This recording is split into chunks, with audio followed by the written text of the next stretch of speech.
Ya, pemirsa diduga hilang kendali saat berkendara di tengah hujan. Satu mobil menabrak pembatas jalan di tol dalam kota Slipi, Jakarta Barat dini hari tadi. Pengemudi mobil yang terjepit di dalam kabin dievakuasi dan dilarikan ke rumah sakit.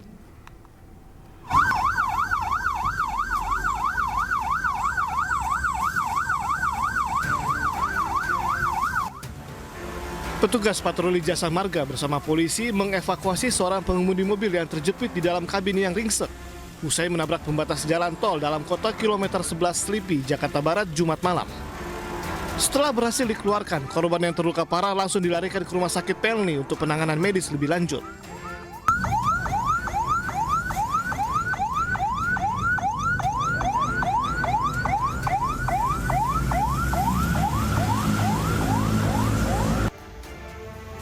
Sebelumnya, mobil yang dikemudikan korban terlibat kecelakaan tunggal. Posisi mobil melintang dan ringsek pada bagian kap depan hingga membuat korban terjepit. Korban diketahui melaju dari arah Slipi menuju Tomang. Diduga korban hilang kendali saat melaju dengan kecepatan tinggi dan jalanan licin karena diguyur hujan. Belum dipastikan soalnya langsung dibawa ke rumah sakit korbannya. Oh, tapi dalam keadaan ngebut apa tadi gimana? Belum tahu soalnya kita ke TKP udah posisinya langsung di kanan mobilnya. Tapi posisinya mobilnya hancur, Bang. Betul. Mobilnya hancur. Betul. Dugaan sebenarnya kecepatan tinggi apa gimana, Bang? Kira-kira di atas 60 lah.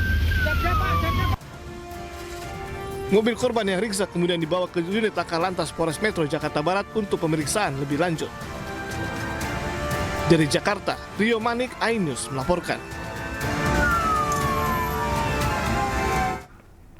Sementara itu, pemirsa, Satreskrim Polres Metro Jakarta Utara membongkar praktik pengoplosan gas 3 kg menjadi gas 12 kg di kawasan Kelapa Gading, Jakarta Utara dengan omset mencapai miliaran rupiah. Polisi mengamankan seorang pelaku dan ratusan tabung gas.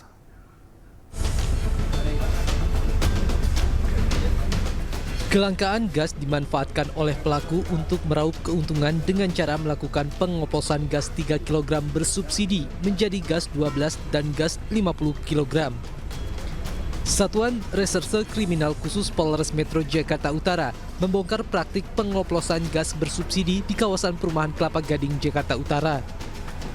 Dalam penggerbekan, polisi mengamankan 220 tabung gas 12 kg, 82 tabung gas 50 kg, dan 70 tabung gas 3 kg, serta seorang pelaku pengoplosan. Menurut Kapolres Jakarta Utara, Kombes Pol Ahmad Fuadi mengatakan, jika pelaku sudah melakukan pengoplosan sejak tahun 2023 dengan mengambil keuntungan sebesar Rp400.000 dalam satu tabung yang dijual. Beberapa tabung gas LPG yang diduga telah disalahgunakan dengan cara mencampurkan gas bersubsidi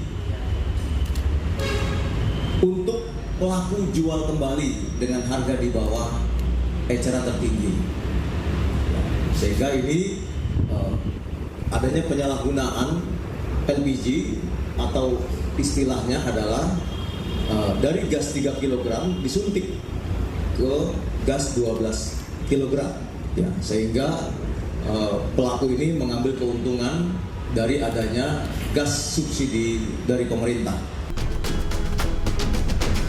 Hingga kini guna pengembangan lebih lanjut, penyidik masih melakukan pemeriksaan terhadap seorang pelaku berinisial ACS yang terancam hukuman 6 tahun penjara dan denda sebesar Rp60 miliar. Dari Jakarta, Sofian Firdaus, iNews melaporkan. Ya, pemirsa, polisi menangkap 2 orang pelaku pembuatan rekening bank yang menggunakan data orang lain dengan bantuan aplikasi kecerdasan buatan atau artificial intelligence. Para pelaku menggunakan rekening tersebut untuk transaksi di toko online.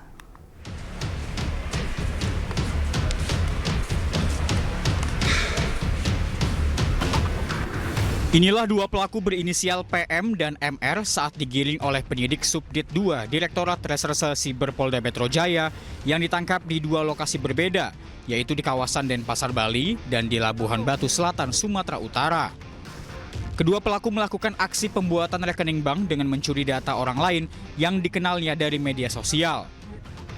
Untuk verifikasi wajah saat membuat rekening, pelaku menggunakan aplikasi kecerdasan buatan atau artificial intelligence.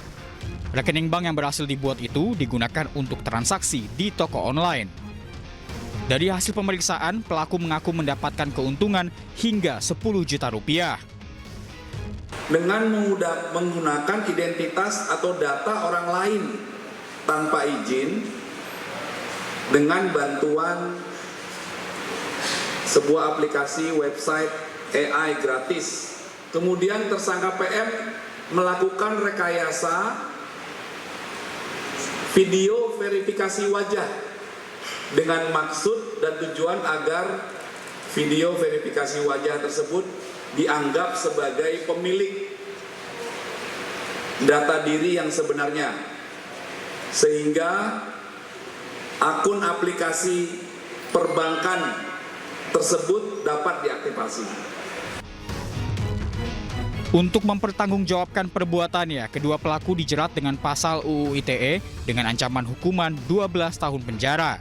Dari Jakarta, Helmi Sajangbati, iNews melaporkan.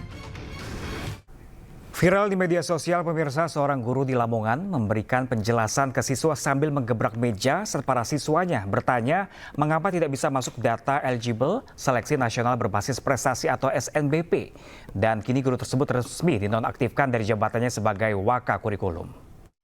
Sudah benar, gitu loh.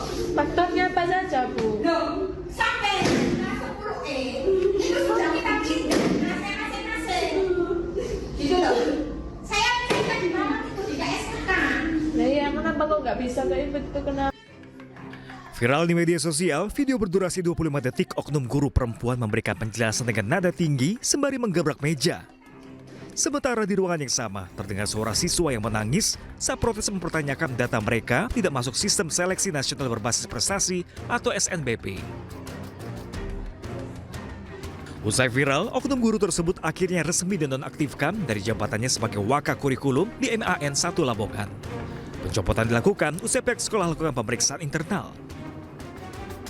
Pasca kejadian, Kemenak Lamongan mengingatkan seluruh lembaga pendidikan di bawah naungan Kementerian Agama lebih teliti.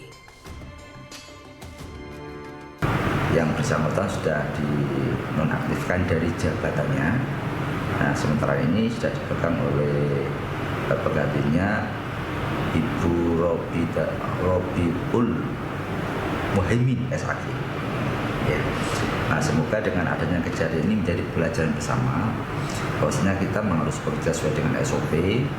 Nah, kemudian menjeli karena memang kejadian ini tidak hanya di MAN 1 Lamongan saja, tapi ada yang lain.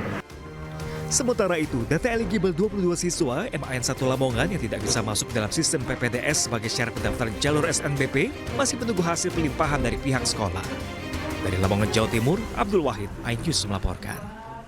Wakil Ketua Komisi 3 DPR RI, Ahmad Sahroni, terlibat perdebatan dengan Polwan Ibda Feren Az-Zahra Putri. Keduanya beradu pendapat perihal kasus siswa Bintara, Valiono Boni Rafael, yang dikeluarkan dari Sekolah Polisi Negara Polda Jawa Barat. Namanya, Bu? Mohon izin pimpinan sidang, kami dari Bak Psikologi Polda Jawa Barat izin menyampaikan nama Ibda Feren Az-Zahra Putri SPSI. Oke. Seseorang ini bisa terjadi kepada orang lain. Bapak bikin laporan aja kalau nggak suka sama dia, udah bikin ini nggak benar, analisanya begini. Pak, rusak, Pak. Perdebatan terjadi dalam rapat Komisi 3 DPR RI Jumat siang. Ahmad Sahroni beradu pendapat dengan Ibda Feren perihal siswa Bintara Valiono Boni Rafael yang dikeluarkan oleh Sekolah Polisi Negara Polda Jawa Barat. Valiono dikeluarkan pada 3 Desember 2024 karena dinyatakan mengalami gangguan jiwa. Mohon maaf. Sahroni menganggap penilaian tersebut hanyalah sebuah asumsi. Sahroni bahkan sempat memotong pembicaraan Ibda Feren karena menurutnya paparan tersebut merupakan ujaran kebencian. Mohon izin pimpinan sidang, kami dari Bak Psikologi Polda Jawa Barat memiliki perilaku atau sikap yang arogan dan angkuh. Yang bersangkutan sendiri pada saat diwawancara, saya tanya, bagaimana sih? Bu Feren, stop.